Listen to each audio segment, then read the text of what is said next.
One Reaction with Levy, and welcome back to the Daily One Reaction. Huge day in the NBA last night. What a game.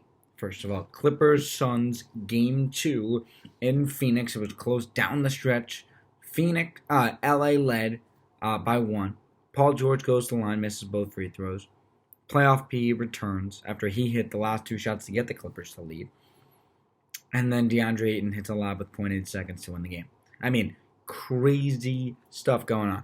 So I wanted to start on this, the playoff P narrative. I mean, last night he had 26 points, 6 rebounds, 6 assists. On the floor, he was 0.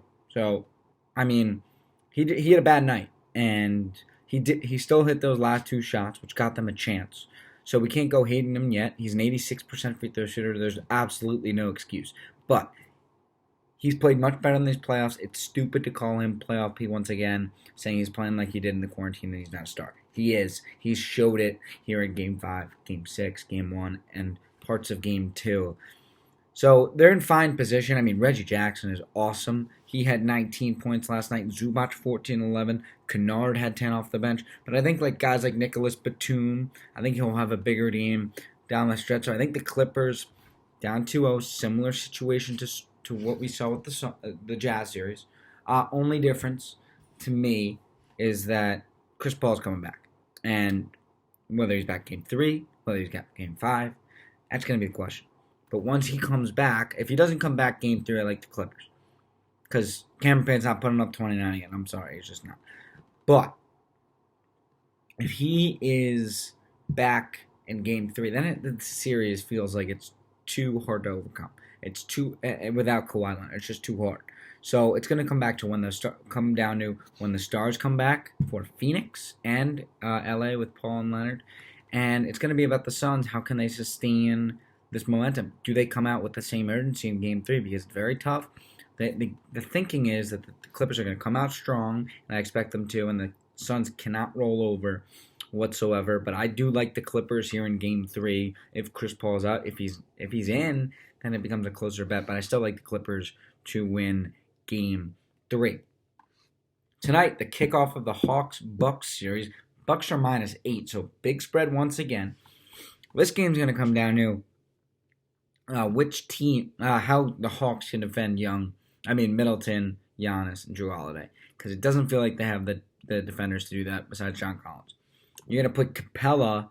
If you put Collins and Capella, Collins on Middleton, Capella on Giannis, then you leave Lopez right open. So maybe you go big, then you have to bring a Tony Snell, or it feels like you're going to have to bring in a Tony Snell or Solomon Hill with the absence of DeAndre Hunter to guard Middleton, and that just loses all your offense because Kevin Huerter is now out or Bogdanovich is out, which you don't want.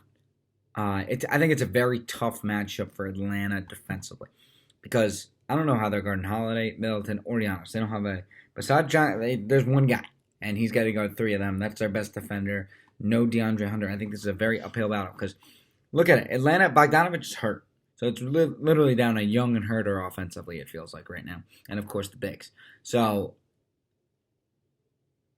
I'm not confident that Atlanta can last these 7 games. They can if Young somehow exploits Holiday because Holiday could cut off the neck of the Hawks with taking out Trae Young. Then it comes down to Huerter, but you got a better defender than what Philly and Seth Curry had. You can afford to put Chris Middleton on Kevin Huerter, and that makes it all the more tough for Kevin Huerter. It doesn't feel like the Hawks can last 4 out of these 7 games. It really doesn't feel like that because they don't have the offensive weapons or the defensive weapons to really stick with this Bucks team, especially the starting 5, and especially with Pat Connaughton off the bench. It doesn't feel like they have it with all these injuries. It's been a great run. That's what I feel like is going to happen. But again, Trae Young could surprise me. Drew Holiday could look old defensively, which he kind of did in parts of some of that series against James Harden. And Trae Young absolutely exploits these Bucks, and Budenholzer doesn't coach. That could definitely happen. But I just see from a matchup standpoint, Milwaukee should be significant favorites in the series, and that's what Vegas has at -8. Let's turn to the hockey. Last night, Canadiens, Golden Knights. Golden Knights, biggest favorites of the series, -240 at home. Everyone and their mother was on the Golden Knights, and they lost. And Carey Price, I mean, 1 goal allowed at the end of the game. Unbelievable performance from him. And it feels like the Golden Knights are just going to come up short. I mean, they got lucky in Game 4. They lost Game 3. They split at home. I don't like the way that they look right now. They're down 3-2. They got lucky in Game 4. And if they weren't lucky, this series would be over. So for Montreal, keep doing what you're doing. The defense has given Vegas a world of problems. They just feel like the better team right now, Montreal. They go back to Montreal for Game 6. Lightning Islanders tonight. Do last game maybe in the Coliseum. Do the New York Islanders have any fight? Line dropped again. Tampa Bay right after that game, they're at minus 170. Now they're down to minus 145.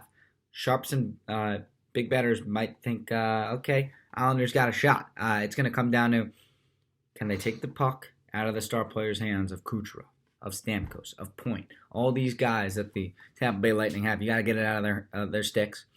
You got to use your defense to your advantage and get some chances. Barzal not suspended, so he'll play today. He's one of the keys for New York. Can they get the offense going, and can they get out to an early lead? So we finish in the Euros today. Crazy games, especially that Sweden-Poland game we got today. So we got Germany, Hungary, Portugal, France.